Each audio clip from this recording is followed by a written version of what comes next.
A Comisión de Sanidade do Senado dá luz verde a unha proposta presentada polos representantes ourensáns do Partido Popular, na que se pedía a inclusión da balneoterapia como tratamento terapéutico na carteira común de servizos do Sistema Nacional de Saúde, destacando os beneficios sanitarios, sociais e económicos do termalismo,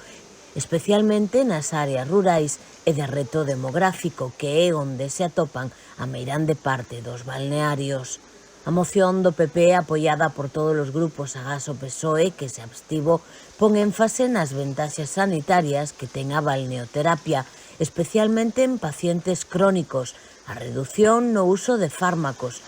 a prevención de doenzas ou a súa positiva influencia en aspectos relacionados coa lonxevidade e o envellecemento saudable. O texto asegura que existe evidencia científica suficiente para xustificar a petición e que, de ser aprobada, tería un impacto moi positivo en territorios como Ourense, a provincia de maior potencial termal de Europa e que ostenta o título de capital termal de Galicia. Para poñer en marcha esta iniciativa, compre que o Goberno de España suprima o termo balneario do artigo 5.4 do Real Decreto 1030/2006 de 15 de setembro, co fin de evitar a súa equiparación con actividades de ocio.